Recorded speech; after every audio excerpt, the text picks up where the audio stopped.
Media Melanie Talks TV. I'm Melanie, and today I'm back to talk about The Handmaid's Tale final season, season 6, episode 7, called Shattered. Shattered indeed. I've got to tell you, when I saw that scene of them executing those girls at Jezebel's, first of all, I was going to be just devastated to lose Janine. And luckily, they saved her. I mean, or maybe not luckily, I guess, since now she's virtually enslaved by one of the worst commanders out there. But still, seeing those women lined up and shot dead, that was really hard to watch. And overall, this season has been developing a little bit slow. But now that we're ramping up towards this final episode of the final season, this was something that we needed. We did need more momentum, more things happening. Unfortunately, this was extremely tragic. We saw Aunt Lydia thinking that Janine ended up getting executed there, and then finding out that indeed she did not, going over to Commander Bell, seeing her up in the window, being kind of dragged away. And when Commander Bell said we've been adjusting her behavior all morning and she's not fit for public viewing, I mean, are they literally in there beating poor Janine and that's why she can't go to the wedding? Because she has black and blues all over her? What are they doing to her? I am just devastated for poor Janine. However, the fact that she will not be at Serena's wedding will save her, because now we know the attack will in fact happen at Serena's big wedding. And another person that won't be there now, Aunt Lydia. Look at Commander Lawrence hopping to the other side of the fence. I was watching a video on Matt and Jess TV and they called Lawrence a fence sitter. And I just love that term for him. I mean, that's been his character this entire time during the series, sitting on that fence, not really being committal to one side or the next. But now that he knows the other commanders are out to get him, Lawrence has joined the revolution. Commander Lawrence is entering the fight chat. And I am so here for that. And the fact that he thought enough of Aunt Lydia to send her off to DC to propose this idea of the retired handmaids at the fertility clinic in New Bethlehem, good for him. So I think we can at least now assume that Aunt Lydia and Janine will be saved. It has been announced that Ann Dowd, who plays Aunt Lydia, will be in the testament. So I do think it's very safe to assume that she makes it out, although still to be determined about Janine. I mean, will they end up finding a way to get her to the wedding so they can end up getting her out of there, or will she not be in attendance? So that is something I'm really interested to see. It's been quite a story for Janine. Madeline Brewer is just such an excellent actor. If you watch You on Netflix, you may have seen her as Bronte in this final season. I did drop a short reaction video to the final season of You. So if you like Janine's character played by Madeline Brewer, I highly recommend that you also watch this last season of You.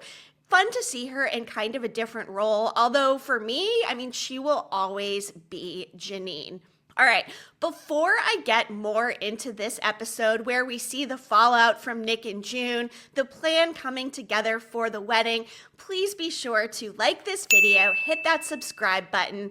I am covering Poker Face, which is coming back to Peacock for its second season.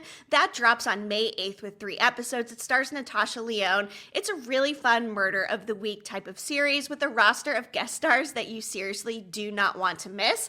I am still covering Your Friends and Neighbors on Apple TV+. That one stars John Hamm. And then coming up in June, I'll be talking about The Buccaneers on Apple TV+. And in July, The Summer I Turned Pretty Season 3 is coming back to Prime Video, the final season of that show. So between The Buccaneers and The Summer I Turned Pretty, we are in for some pretty heavy love triangle content this summer. And they've just announced that Dexter Resurrection will premiere on July 11th. So I do plan to cover that as well. I did cover Dexter Original Sin here on the channel. So if you haven't watched that, I was actually pretty surprised at how much I ended up enjoying it once it really found its footing. So be sure to stick with me for more TV talk. Now, speaking of Poker Face, I'm going to fast forward to the end of this Handmaid's Tale episode. It ended with the song Barracuda by Heart. And what's interesting, like what a time for Heart right now, because this song was featured in the trailer for Poker Face. And they did that because Natasha Lyonne's character, Charlie Cale, actually drives a Barracuda car. But for the purposes of The Handmaid's Tale, to end this episode with Barracuda, could not have picked a better song. I'm going to go ahead and read just some of the lyrics and put them up on the screen, but this is just so fitting for June and Moira going into Gilead to kick off this revolution at the wedding, especially coming off of what transpired between June and Nick throwing Jezebels under the bus and essentially causing the death of all of these women. Let's look at a couple of these lyrics. So this ain't the end. I saw you again today. I had to turn my heart away. Smiled like the sun, kisses for everyone, and tails, it never fails.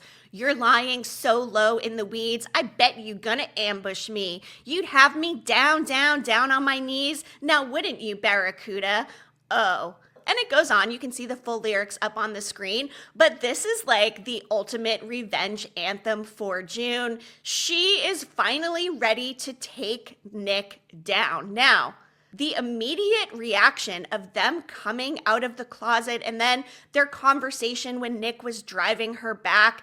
I mean, Nick really did not have a lot of a choice in all of this, right? I mean, he was caught red-handed. Commander Wharton knew he was a Jezebel, doesn't want him being unfaithful to his daughter.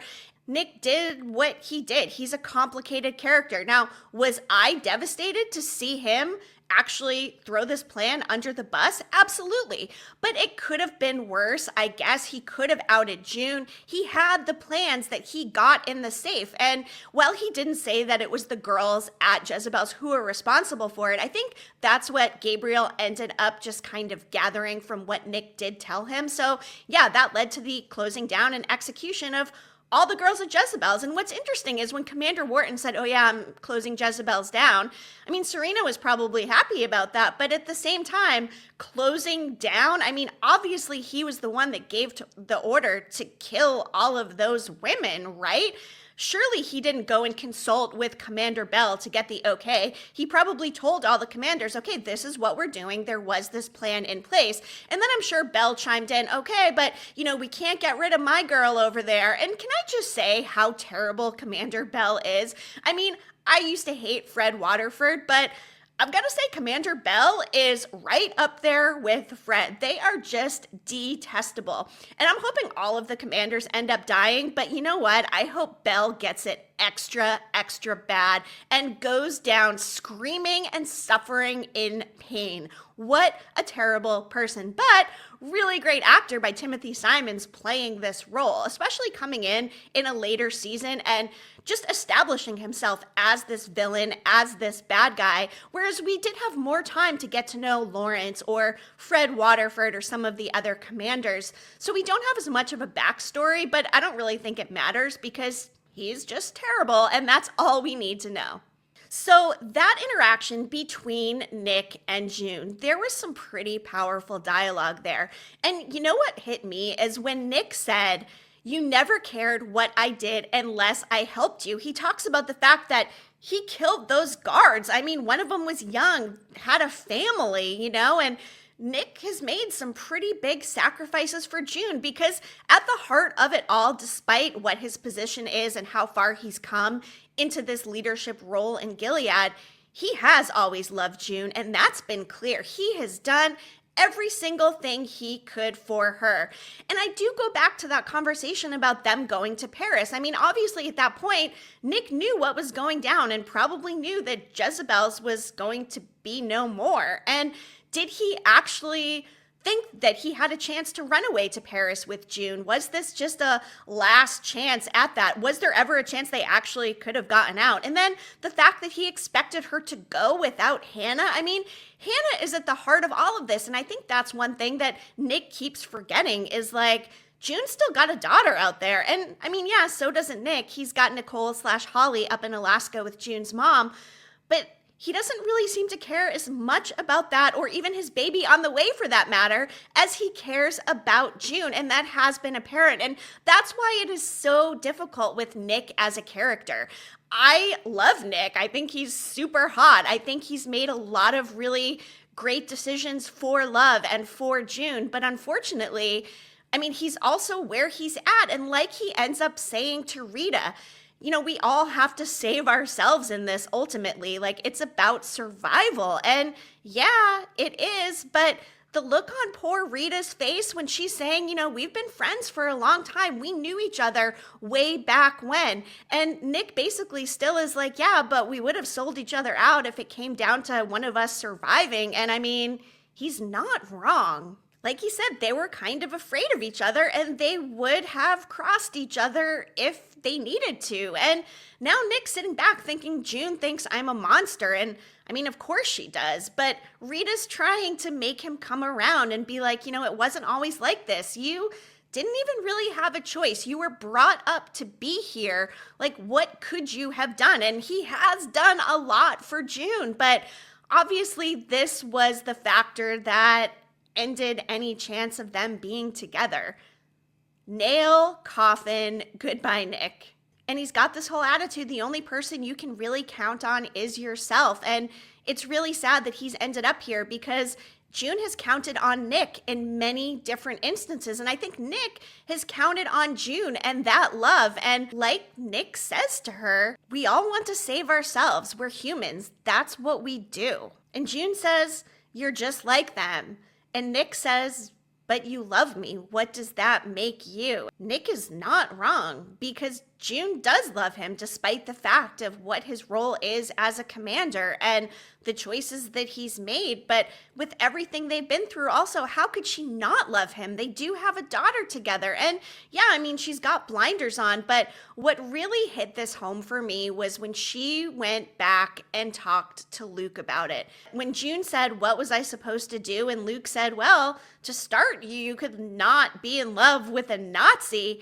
And to think of it in that perspective, like, I mean, Nazis are obviously the absolute worst. What's happening in Gilead is really not far off from what happens with the Nazis. But to hear the word Nazi come out of Luke's mouth about Nick, like, that really hit me hard. And I've been Team Nick this whole time. I mean, yeah, Luke waited for June and they have a very special relationship. They had Hannah together. But they did not, but Luke will just never understand truly what June went through.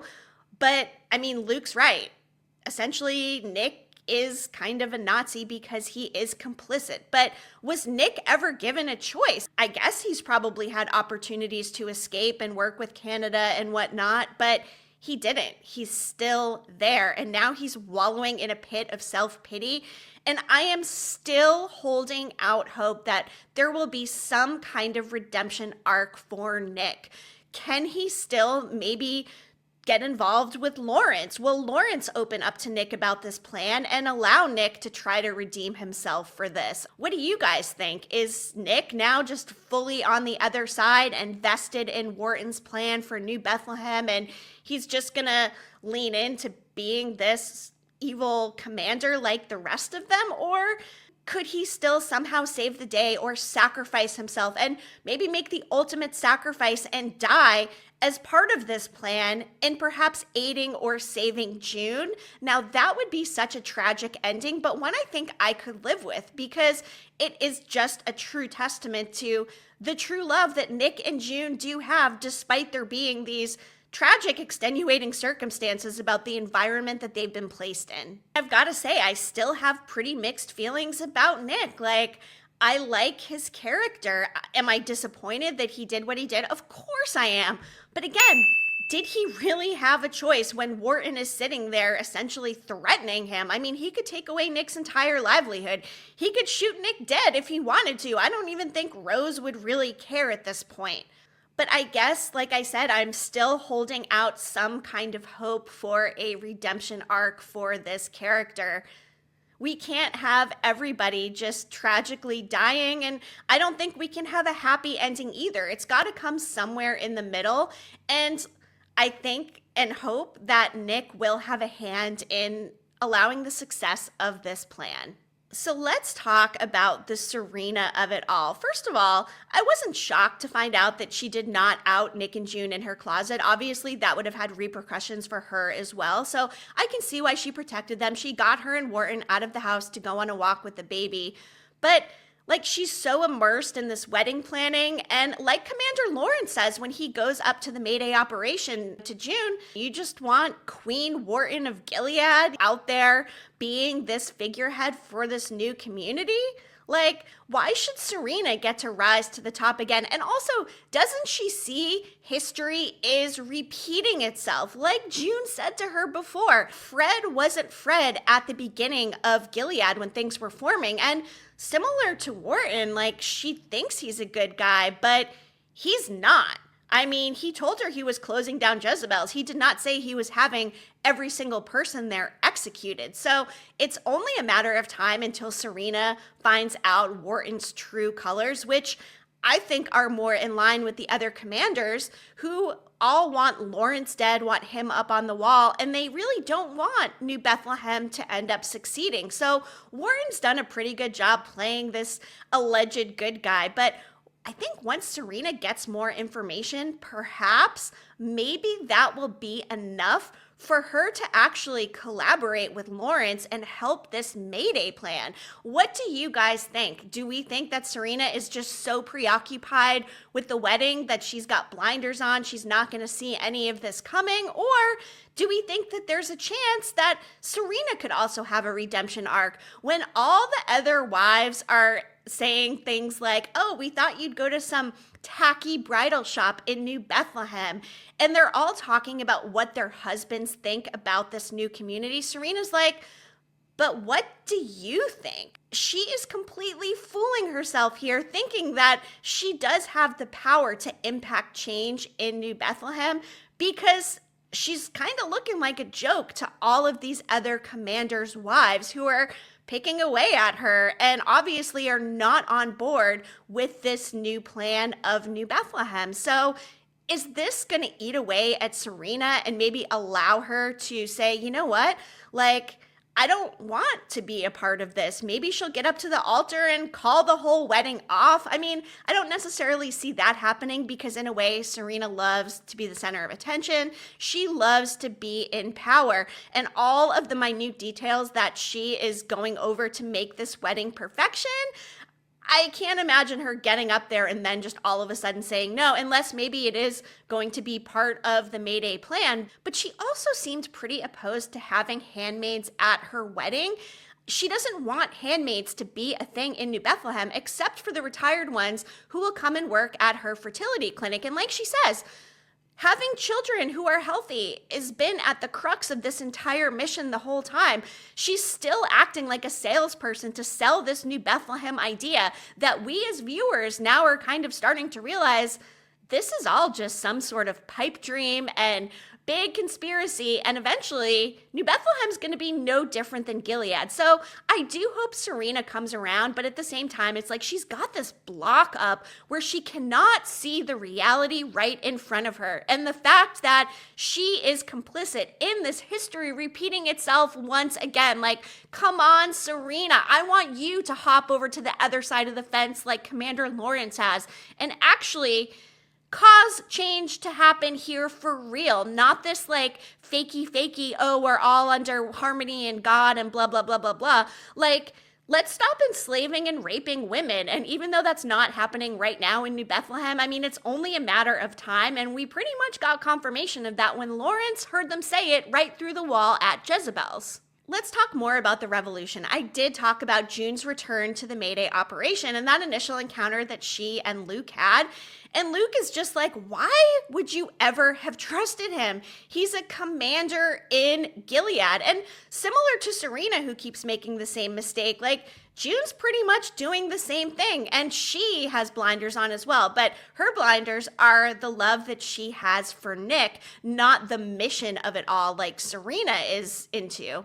But when Luke calls out June for still pining over Nick ever since she's been back, Luke is obviously keenly aware that that is the fact. And it's got to bother him that Nick has actually helped save Luke and June. Like Nick said, I killed those people to save you and Moira and your husband. Like, Nick saved June's husband. Like, what more of true love can you have than that? Yeah, Nick's not a great guy, but you know what? Like, he's not the worst. He's no Commander Bell, but he's also not Commander Lawrence at this point either, who's actually willing to help out. A touching moment in this episode was that speech between Moira and June. They're looking out the window, and Moira's like, June, he never gave you any reason not to trust him. Nick was kind. He helped June survive one of the darkest times of her life. Like Moira said, if there was a commander hot enough, I would have fallen in love with him too. And then they have the banter about Rihanna, and nobody's hotter than Rihanna. That was a much needed comical moment in such a dark and oppressive episode. So I really appreciated that, and I actually giggled out loud, which I needed, because after watching that whole execution scene of Jezebel's at the beginning of this episode, I was in a dark place as a viewer. So we needed a little bit of that levity. And I think June also needed somebody to tell her she's not an awful person for having been in love with a Nazi. Moira understands. She was there. Luke will never understand.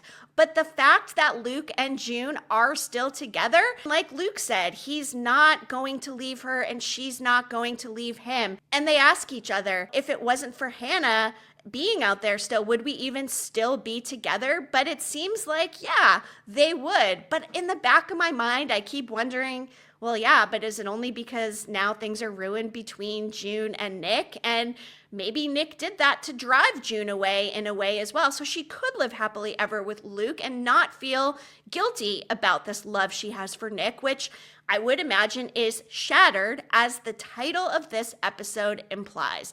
I can't see any world where June and Nick do end up getting back together. I could see maybe Nick helping out with this plan if he does talk to Lawrence, and who knows? I mean, maybe they will get Serena on board. I'm not sure, but maybe June could forgive him if that's the case, but I don't think that there will ever be a Nick and June kiss or touch or any of that ever again. And calling back to the line earlier in the season when they're saying goodbye to each other and they say, well, let's not say goodbye because we always end up running into each other again. I mean, they didn't say goodbye here either, and I do imagine there will probably be some kind of confrontation between the two of them, but it's not going to be champagne wishes and caviar dreams anymore. I think this has solidified the fact that June and Luke will be endgame in this series. But after them coming back together, what would be really tragic is if Luke ends up dying, or June ends up dying for that matter. And I mean, are they going to get Hannah back? That's been the biggest question of all since season 1. Like, will they get reunited with Hannah at this point? We haven't seen her at all. So, like, is she going to be at the wedding? How will that come into play? Will they be able to successfully save her? If so, or what if Hannah dies in all of the commotion of this plan? That would also be tragic. I can see so many different tragic endings for this series. And again, I have not read the book, so I am very unfamiliar with that. And please do not spoil it in the comments. Probably should have said that at the beginning. Will this end up being a tragic ending? Will it be a happy ending? Or will it be somewhere in between? But more into just the nitty-gritty of the plan. June has the bright idea, obviously. Let's carry out this plan at the wedding. All of Gilead will be there. They're going to pull all the security from around Boston, leaving the city more susceptible because everybody will be focused on this wedding. And knowing that the handmaids are going to be there, that they are all hooded and cloaked and anonymous and not even allowed to look up and make eye contact with Serena, that's going to give a great opportunity for them to be able to sneak in and probably go undercover as handmaids in order to get this plan underway. Like June says, they're never going to see them coming. We know that Rita is involved. We know that there are now clamorings. I mean, the woman who lets June and Moira into the facility into hiding. And then that speech between Moira and June when they are back in Gilead. Moira's like, say something leadery or leaderish, and then June goes into a prayer, but she ends up saying, give us the strength to murder those goddamn mother effers. And you know what? I am so here for that. Let the revolution begin, you guys. Been waiting for this the entire season. And we've only got 3 episodes left now. Episode 8 is called Exodus, and the episode description reads, June and Moira execute their dangerous plan. Serena makes a big commitment. So, we know this plan is probably going down at the wedding. Now, my question is the big commitment Serena actually going through with the marriage and marrying Commander Wharton?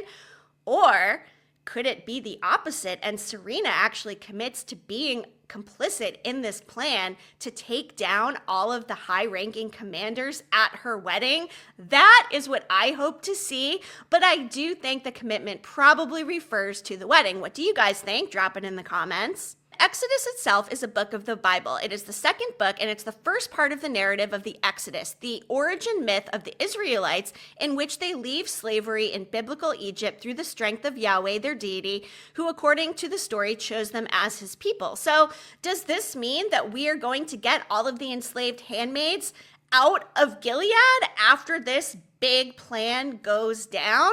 I mean, I hope so. Then we're going to have a couple more episodes to see what the fallout is of that, maybe see some happy endings. For episode 8 to be called Exodus, I would expect there to be some sort of freedom going on, right? Are they going to free all of these handmaids and replace them with people who are undercover with this plan?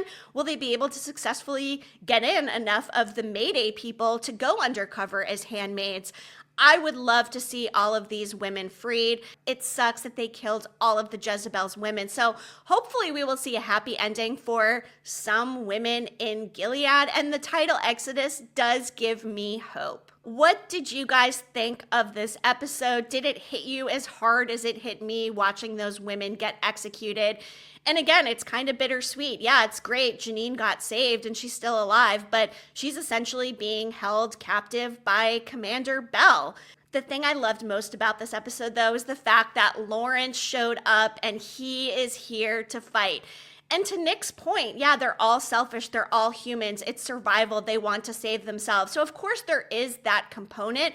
But I think this is a long time coming for Lawrence. And whether or not he ends up making it out, I don't even think matters. It's the fact that he is finally going to try and do the right thing and work with June. He was a good salesperson, getting June on board for this, bringing up the fact that Serena's just going to be out there living the queen life over there in New Bethlehem. Let's hope this revolution goes down and ends up giving us a satisfying ending to the series. And no matter how it ends, and again, I haven't read the books, I just hope it's one that sticks the landing for us as viewers. I love a bow ending. I would love all of these loose ends to get tied up. I think some characters getting what they deserve, maybe some surprises on who ends up surviving or being involved in this revolution, maybe people sacrificing themselves. I just can't wait to see this big plan play out. We've only got a few episodes left, so be sure to stick with me. I will be here covering the rest of the episodes of this final season of The Handmaid's Tale. Like and subscribe. I will also be covering Poker Face, coming back for a second season on Peacock,